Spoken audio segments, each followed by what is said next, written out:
विद्यार्थी मित्रांनो, मी आपल्या सर्वांचं मनपूर्वक स्वागत करतो. आज आपण आपल्या इतिहास विषयाच्या प्रश्नपत्रिकेतील प्रश्न क्रमांक 7च्या संदर्भामध्ये विचार करणार आहोत. तर दिलेल्या मुद्द्यांच्या आधारे सविस्तर उत्तरे लिहा अशा स्वरूपाचा हा प्रश्न असतो. या प्रश्न प्रकारामध्ये प्रत्येकी 5-5 गुणासाठी 5 प्रश्न हे विचारले जातात आणि त्यापैकी कोणतेही 3 प्रश्न हे आपल्याला सोडवणं अपेक्षित असतं. म्हणजे एकंदर 15 गुणाचा हा प्रश्न असतो. आता या प्रश्न प्रकारामध्ये नेमके कोणत्या स्वरूपाचे प्रश्न हे विचारले जातील याची तुमच्या मनामध्ये प्रचंड अशा स्वरूपाची उत्सुकता आहे. हा नवीनच अभ्यासक्रम आहे आणि त्यामुळे ती उत्सुकता तुमच्या मनामध्ये अधिक आहे याचीही मला जाणीव आहे. तर मित्रांनो, माझ्या दृष्टीनं प्रश्न क्रमांक 7 मध्ये जे महत्त्वाचे प्रश्न आहेत त्यांचा आढावा मी या ठिकाणी घेणार आहे. तर याचा आपण थोडं काळजीपूर्वक अभ्यास करावा. तर बघा, हा प्रश्न लिहित असताना म्हणजे हा दीर्घोत्तरी स्वरूपाचा प्रश्न आहे आणि हा प्रश्न लिहित असताना एक 5-6 ओळीची प्रस्तावना सुरुवातीला करणं हे अत्यंत आवश्यक आहे. त्यानंतर आपण प्रत्यक्षामध्ये दिलेल्या मुद्द्यांचं स्पष्टीकरण करायला सुरुवात करावं आणि मग सगळं मुद्द्यांचं स्पष्टीकरण झाल्यानंतर प्रश्नाच्या शेवटी थोडक्यामध्ये तुम्ही जे काही मांडलेलं आहे त्याचं सार तुम्हाला सारांशाच्या रूपानं लिहिणं हे अपेक्षित आहे. तर या फॉर्मॅटमध्ये तुम्ही दीर्घोत्तरी प्रश्न जर हाताळू शकला तर तुम्हाला अधिक गुण हे मिळू शकतात. तर या संदर्भामध्ये मला पहिला प्रश्न घ्यावा असा वाटतो. ते प्रकरण 5 मधील म्हणजे भारत सामाजिक आणि धार्मिक सुधारणा. प्रकरण 5 आणि 6ला संयुक्तिकरित्या 19 मार्काचं वेटेज आहे आणि 5वं प्रकरणसुद्धा हे अतिशय महत्त्वाचं आहे आणि त्यामुळं या प्रकरणावरती 7व्या प्रश्नामध्ये प्रश्न विचारले जातील असा एक माझा अंदाज आहे आणि त्यामुळं या प्रकरणावरती नेमके कोणते प्रश्न विचारले जातील हे आपण या ठिकाणी पाहूया. बघा मित्रांनो, यामधला पहिला प्रश्न म्हणजे भारतातील सामाजिक व धार्मिक सुधारणा चळवळीतील समाजसुधारकांचे कार्य स्पष्ट करा. यामध्ये राजाराम मोहन रॉय, रामस्वामी नायकर आणि डॉक्टर बाबासाहेब आंबेडकर. तर मित्रांनो, या प्रश्नाची सोडवणूक करत असताना प्रथमतः आपण प्रस्तावना करूया. मी बघा, हा काही सर्व प्रश्नाची उत्तरे मी काही या ठिकाणी देणार नाहीत. फक्त 1-2 प्रश्नाच्या संदर्भामध्ये त्याची सेंट्रल आयडिया आपल्याला मी देत जाईन आणि तुमचा अभ्यास झालेला आहे, तुम्ही व्यवस्थित पद्धतीने लिखाण करू शकतात या गोष्टीवरती माझा विश्वास आहे. त्यामुळं फक्त मी आपल्याला हिंट्स देत जाईन. बाकी प्रश्नाची आपण व्यवस्थित अशा स्वरूपामध्ये तयारी करावी. बघा, प्रस्तावनेमध्ये आपल्याला सामाजिक आणि धार्मिक सुधारणा चळवळीची आवश्यकता का निर्माण झाली याचा उल्लेख करावा लागेल. प्रस्तावना करत असताना तत्कालीन समाजव्यवस्थेमध्ये व्यक्ती समाज यांच्या विकासामध्ये अनेक अनिष्ट चालीरीती, परंपरा, रूढी ह्या अवरोध निर्माण करत होत्या आणि त्यामुळं त्यांचा नायनाट करणं हे गरजेचं होऊन बसलेलं होतं. याचं भान समाजसुधारकांनाही आलेलं होतं आणि त्यामुळं समाजसुधारकांनी सामाजिक आणि धार्मिक सुधारणा चळवळी या गतिमान केलेल्या होत्या. आपण वरील प्रश्नांचा आढावा घेत असताना यामध्ये 3 महत्त्वपूर्ण अशा स्वरूपाच्या समाजसुधारकांच्या कार्याचा आढावा खालीलप्रमाणे घेऊया असा उल्लेख करून मग राजाराम मोहन रॉय. आता राजाराम मोहन रॉयनी काय कार्य केलेलं आहे, तर राजाराम मोहन रॉय यांनी आधुनिक भारताची उभारणी करण्याचं महत्त्वपूर्ण अशा स्वरूपाचं काम केलेलं आहे. त्यांनी समाजाला एक आधुनिक दृष्टिकोन दिलेला आहे. बघा, सतीबंदीचा कायदा पारित करण्याच्या संदर्भामधला त्यांच्या योगदानाचा तुम्ही या ठिकाणी उल्लेख करू शकता. त्यानंतर ब्राह्मो समाजाच्या स्थापनेमागील त्यांची भूमिका आणि त्यांचं कार्य याचा आढावा या मुद्द्यामध्ये तुम्ही घेऊ शकता. ब्राह्मो समाजापासून इतर कैक सामाजिक आणि धार्मिक संस्थांनी पुढे प्रेरणा घेतलेली आहे. तर त्यांचं हे कार्य कसं आदर्शभूत होतं, समाजाला व्यक्तीला एक आधुनिक दृष्टिकोन निर्माण करून देण्यामध्ये त्यांनी कसं महत्त्वाचं योगदान घेतलेलं आहे, त्यांचं राहिलेलं आहे, याचा उल्लेख या ठिकाणी आपण करावा. यानंतर रामस्वामी नायकर यांनी त्यांचं जे विविधांगी स्वरूपाचं कार्य राहिलेलं आहे त्याचा उल्लेख त्या ठिकाणी करावा. गांधी विचारांचे होते, स्वदेशीचा प्रसार त्यांनी केला, वेगवेगळ्या जातीतील लोकांना मंदिरामध्ये प्रवेश मिळवून देण्याच्या संदर्भामधलं त्यांचं कार्य राहिलेलं आहे. त्यानंतर अस्पृश्यता निवारणाच्या संदर्भामध्ये वायकोम सत्याग्रहामधला त्यांचा सहभाग, स्वाभिमान आंदोलनामधलं त्यांचं कार्य, तर अशा विविध कार्याचा तुम्ही त्या ठिकाणी उल्लेख करावा. आणि डॉक्टर बाबासाहेब आंबेडकरांचं कार्य तर अतिशय उत्तुंग अशा स्वरूपाचं राहिलेलं आहे. त्यांचं समाजामध्ये समता, स्वातंत्र्य, बंधुभाव निर्माण होण्यासाठीचं कार्य आहे. अस्पृश्यता, जाती निर्मूलनाच्या संदर्भामधलं त्यांचं कार्य राहिलेलं आहे. संघटनात्मक पातळीवरती त्यांचं कार्य, शिका, संघटित व्हा आणि संघर्ष करा हा प्रेरणादायी अशा स्वरूपाचा बहुजन समाजाला त्यांनी दिलेला संदेश आहे, त्याचा उल्लेख त्या ठिकाणी करा. महाडच्या चौरदार तळ्याच्या पाण्याच्या संदर्भामध्ये त्यांनी केलेला सत्याग्रह, काळाराम मंदिराच्या प्रवेशाच्या संदर्भामधला सत्याग्रह, तर अशा अनेक छोटे छोटे मुद्दे आहेत, त्यांचा तुम्ही तिथं उल्लेख करून हा प्रश्न कसं परिपूर्ण करता येईल याचा प्रयत्न आपण त्या ठिकाणी करावा. आणि शेवटी की या तिन्ही समाजसुधारकांनी कसं उल्लेखनीय अशा स्वरूपाचं कार्य केलेलं आहे की ज्यामुळं भारताला, आमच्या देशाला, समाजाला, व्यक्तीला कसं एक आधुनिक दृष्टिकोन मिळालेला आहे आणि सामाजिक आणि धार्मिक सुधारणांचं वारं त्यामुळं कसं वाहू लागलेलं आहे याचं सारांशामध्ये थोडक्यामध्ये उल्लेख करून हा प्रश्न आपण थांबवावा. यानंतर याच प्रकरणावरती एक, आता बघा, या प्रश्नाची तयारी करत असताना काय काळजी घ्यायची आहे आपल्याला, तर आता मी या प्रश्नामध्ये तिन्ही, म्हणजे एकाच प्रश्नामध्ये तिन्ही समाजसुधारकांचा आढावा घेणाऱ्या अशा स्वरूपाचा हा प्रश्न होता. तर याच बदलून कशा पद्धतीचा प्रश्न विचारला जाऊ शकतो याच्यावरती, आता बघा, राजाराम मोहन रॉय यांच्या स्वतंत्र कार्याविषयी विचारलं जाऊ शकेल, रामास्वामी नायकर यांच्या स्वतंत्र कार्याविषयी, डॉक्टर बाबासाहेब आंबेडकरांच्या कार्याविषयी स्वतंत्रपणे प्रश्न विचारले जाऊ शकतात.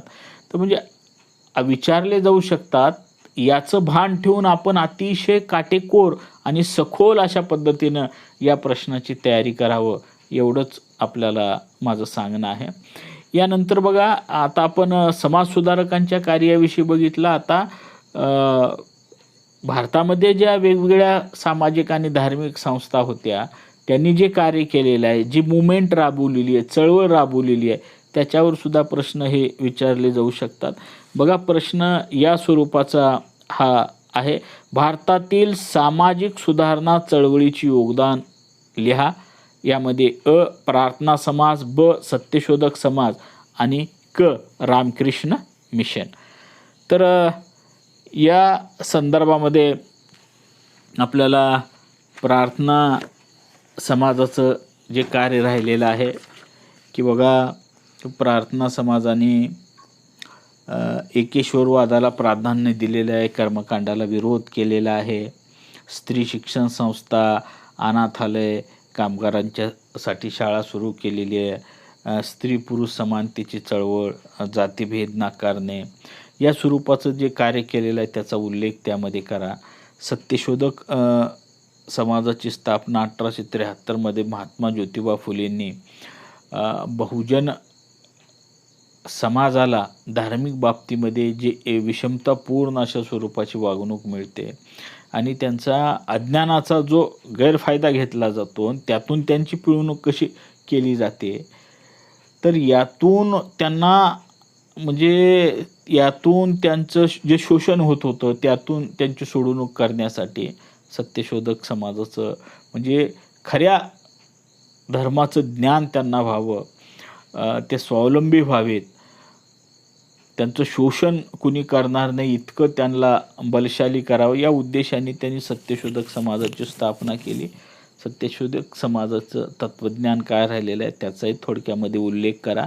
आणि रामकृष्ण मिशन जे स्वामी विवेकानंदांनी त्यांच्या गुरुच्या विचाराचा प्रचार प्रसार करण्यासाठी 1897 जी स्थापना केलेली होती, त्याने लोकसेवेला प्राधान्य दिलं, दुष्काळामध्ये मदत केली, आजारी लोकांना औषधोपचार दिला, स्त्री शिक्षणाचा पुरस्कार केला, धार्मिक उन्नती करण्याच्या संदर्भामधलं त्यांचं कार्य असेल, उठा जागे व्हा आणि ध्येय साध्य होईपर्यंत थांबू नका हा युवकांना त्यांनी दिलेला संदेश असेल, तर याचासुद्धा आपण या प्रश्नाच्या लिखाणामध्ये अंतर्भाव हा करावा. यानंतर तिसरा प्रश्न, नंतरचा पुढचा प्रश्न, भारतीय स्वातंत्र्य लढ्यातील महात्मा गांधींचे कार्य स्पष्ट करा. असहकार आंदोलन, ब सविनय कायदेभंग चळवळ आणि क छोडो भारत आंदोलन. तर भारतीय स्वातंत्र्य लढ्यातील महात्मा गांधींनी जे आंदोलन उभा केलेले होते त्याचा आढावा थोडक्यामध्ये या प्रश्नाच्या माध्यमातून घ्यायचा आहे. तर असहकार आंदोलन जे 1920 सुरू झालं, तर या म्हणजे ब्रिटिश सरकारला असहकार्य करून भारताचं स्वातंत्र्य कसं आपल्याला पदरामध्ये पाडून घेता येईल याच्या संदर्भामध्ये महात्मा गांधींनी जो कार्यक्रम सांगितलेला होता, म्हणजे बहिष्काराचं जे अस्त्र उपसलेलं होतं, शाळा महाविद्यालय सरकार कोर्ट कचऱ्या याच्यावरती जनतेनं कसं बहिष्कार टाकायचं याचं जे प्लॅनिंग त्यांनी दिलेला होता, त्यांनी जे म्हणजे जो कार्यक्रम दिलेला होता त्याचा उल्लेख त्या ठिकाणी करायचा. आणि त्यानंतर सविनय कायदेभंग म्हणजे मिठासारख्या सामान्य वस्तूवर म्हणजे राजापासून रंकापर्यंत जे सर्वांना आवश्यक असतं त्या मिठावरती ब्रिटिश सरकारने कसं जाचक निर्बंध लादलेले होते आणि त्यामुळं तो कायदा मोडून महात्मा गांधींनी कशा पद्धतीचं एक भयमुक्त वातावरण जनतेच्या मनामध्ये निर्माण केलं आणि जनतेला जे अन्यायी अत्याचारी कायदे आहेत ते मोडण्यासाठी कसं प्रेरित केलेलं आहे त्याचा थोडक्यामध्ये उल्लेख त्या ठिकाणी त्या मुद्द्यामध्ये मग त्यांनी ते साबरमतीपासून दांडीपर्यंत कशी दांडी यात्रा काढली वगैरे याचा उल्लेख तुम्ही त्या मुद्द्यांमध्ये करा. आणि शेवटची मुवमेंट म्हणजे छोडो भारत आंदोलन, की महात्मा गांधींनी कसं निक्षून सांगितलं इंग्रजांना, चले जावचा कसा इशारा दिला, करेंगे या मरेंगे हा मंत्र जनतेला कसा दिला आणि जनतेने उत्स्फूर्त अशा पद्धतीनं ब्रिटिश सरकारच्या विरोधामध्ये कशा पद्धतीचं आंदोलन आपल्या हातामध्ये घेतलं नेता नसताना याचा उल्लेख करा. आणि या आंदोलनामुळं सरतेशेवटी ब्रिटिश शासनाचा पाया कसा खिळखिळा झाला आणि ब्रिटिशांना जाणीव झाली की या नंतर आपण जास्त काळ भारतावरती राज्य करू शकणार नाही. तर याचा थोडक्यामध्ये जो काही आढावा आहे या प्रश्न प्रकाराचा त्याचा उल्लेख त्या ठिकाणी तुम्ही करावा.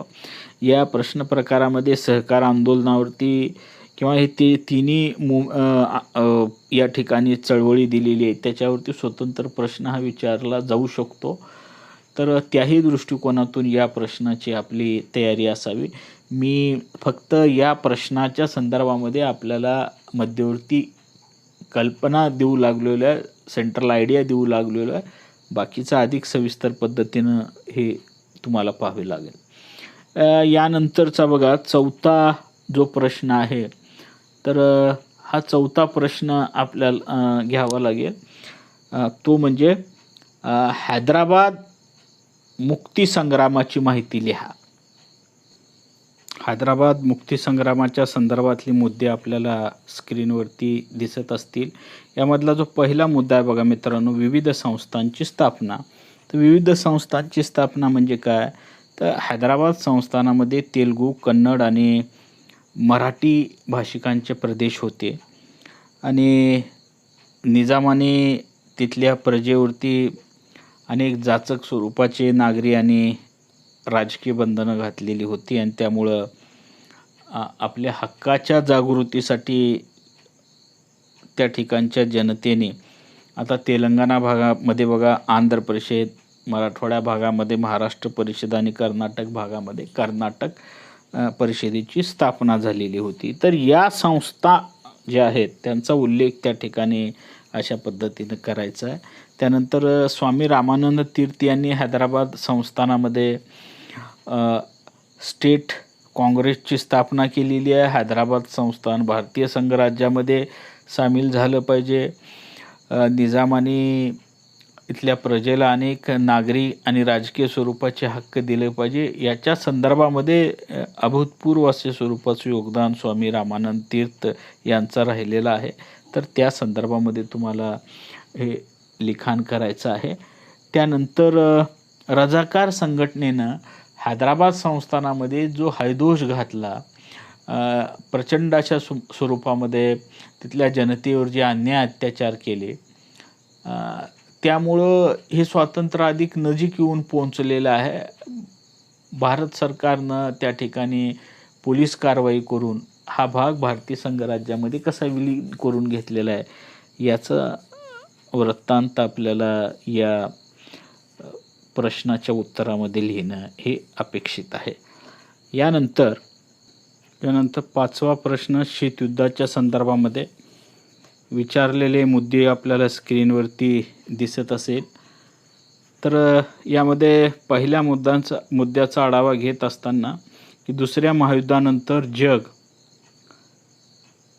ही लोकशाही किंवा भांडवलशाही राष्ट्रामध्ये आणि साम्यवादी राष्ट्रामध्ये कसं विभागलं गेलं, पूर्व युरोप, पश्चिम युरोप यांची कशी विभागणी झाली याचा उल्लेख करायचा आहे. शीतयुद्धाच्या वाटचालीच्या संदर्भामध्ये गटातटाचं राजकारण करत असताना अमेरिकेनं मार्शल प्लॅनिंगची योजना कशी राबवली, त्याला शह देण्यासाठी रशियाने काय हालचाली केल्या आणि शीतयुद्धाचे परिणाम म्हणजे की राष्ट्रामध्ये प्रचंड स्वरूपाचे गैरसमज निर्माण झाले. शस्त्रास्त्राची स्पर्धा ही प्रचंड प्रमाणामध्ये वाढली. त्यातून मूलभूत आणि आवश्यक गोष्टींकडे कसं दुर्लक्ष झालं आणि ही शीतयुद्धाची ही अवस्था उभी करण्यामध्ये बड्या राष्ट्रांना किती प्रचंड प्रमाणामध्ये खर्च करावा लागलेला आहे. आणि शेवटी रशिया कोलॅप्स झाल्यानंतर अमेरिका ही एकमेव महासत्ता कशी शिल्लक राहिलेली आहे याचा आढावा या प्रश्नामध्ये आपल्याला घ्यायचा आहे. यानंतर पुढचा प्रश्न आपल्याला स्क्रीनवरती दिसत आहे. या अलिप्ततावादी चळवळीची माहिती द्या अशा स्वरूपाचा हा प्रश्न. यामध्ये बघा आपल्याला पहिल्यांदा अलिप्ततावादाचा अर्थ सांगायचा आहे की दुसऱ्या महायुद्धानंतर सोव्हिएट रशिया किंवा अमेरिका यांच्या गटात सामील न होता स्वतःचा विकास स्वतः करणे, स्वतःची धोरणं ठरवून शांततेचा मार्ग अवलंबणे, हे जे धोरण आहे या धोरणाला अलिप्ततावाद असं म्हटलं जातं. तर या ठिकाणी नॉन अलाइनमेंट मूव्हमेंटच्या स्थापनेमध्ये पंडित जवाहरलाल नेहरू, डॉक्टर सुकार्नो, त्यानंतर Gamal Abdel Nasser, marshal Tito यांचा हा विशेषत्वाने पुढाकार होता, सहभाग होता. तर तिसरा जो मुद्दा आहे की बाबा अलिप्ततावादी चळवळीचे निकष काय आहेत किंवा अलिप्ततावादी राष्ट्र कुणाला म्हणायचं. तर या संदर्भामध्ये जी राष्ट्र शांततामय सहजीवनाच्या आधारे स्वतंत्र परराष्ट्रीय धोरणाचा पाठपुरावा करतात, इतर देशातील स्वातंत्र्य संग्रामाला पाठिंबा देतात, महासत्तांनी स्थापन केलेल्या लष्करी करारात किंवा महासत्तांशी द्विपक्षीय करार करत नाहीत आणि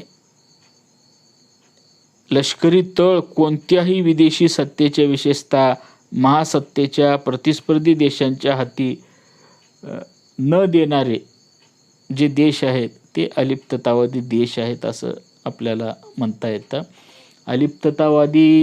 अलिप्ततावाद ही संकल्पना खऱ्या अर्थाने युद्धापेक्षा शांततेशी निगडीत आहे. विधायक अशा स्वरूपाची संकल्पना आहे. भारतानं या दोन्ही महासत्तांना पर्याय म्हणून अलिप्ततावादी चळवळीला बळ दिलेलं आहे. भारतानं ही मुवमेंट एक तिसरी ताकद म्हणून जगाच्या पटलावरती उभा केलेली आहे. तर याचा आढावा आपण या प्रकरणामध्ये या प्रश्नाचं उत्तर लिहित असताना द्यावं. यानंतर शेवटचा प्रश्न म्हणजे पर्यावरण रक्षणाच्या संदर्भामध्ये कार्य करणाऱ्या व्यक्तींची माहिती राहीबाई पोपेरे, भाऊ काटधरे आणि प्रेमसागर मेस्त्री यांच्या कार्याविषयी माहिती द्यायचं आहे. तर राहीबाई पोपेरे या सीड्स मदर म्हणून ओळखल्या जातात. देशी वाणाच्या संरक्षणाच्या संदर्भामध्ये त्यांनी जे कार्य केलेलं आहे ते कार्य अतिशय महत्त्वाचं आहे. त्याचा उल्लेख तुम्हाला पहिल्या मुद्द्यामध्ये करायचा आहे. दुसऱ्या, सह्याद्री निसर्ग मित्र संस्थेच्या वतीनं भाऊ काटधरे यांनी जे कार्य केलेलं आहे त्याचा आढावा दुसऱ्या मुद्द्यामध्ये घ्या आणि प्रेमसागर मेस्त्री सिकॅप या संस्थेच्या माध्यमातून त्यांनी जे कार्य केलेलं आहे त्याचा थोडक्यात आढावा तुम्हाला घ्यायचा आहे. तर मित्रांनो, 7व्या प्रश्नासाठी मी अशा स्वरूपाचे 7 प्रश्न या ठिकाणी काढलेले आहेत. 7व्या प्रश्नासाठी हे प्रश्न मला महत्त्वाचे वाटतात, त्यामुळं मी या ठिकाणी त्यांचा उल्लेख या 7व्या प्रश्नामध्ये केलेला आहे. तर याच्या व्यतिरिक्तसुद्धा आपण अधिक प्रश्नांची उत्तम अशा पद्धतीने तयारी करावी जेणेकरून तुम्हाला अधिक मार्क मिळतील. फक्त प्रश्न कशा पद्धतीने विचारले जातात याची एक आपल्याला माहिती असावी म्हणून हा प्रश्न प्रकार आणि त्याच्या संदर्भामध्ये माहिती या व्हिडिओच्या माध्यमातून सांगण्याचा मी प्रयत्न केलेला आहे. तर आपण यानंतर पुढे 6व्या प्रश्नाच्या संदर्भामध्ये अशा स्वरूपाची चर्चा करूया.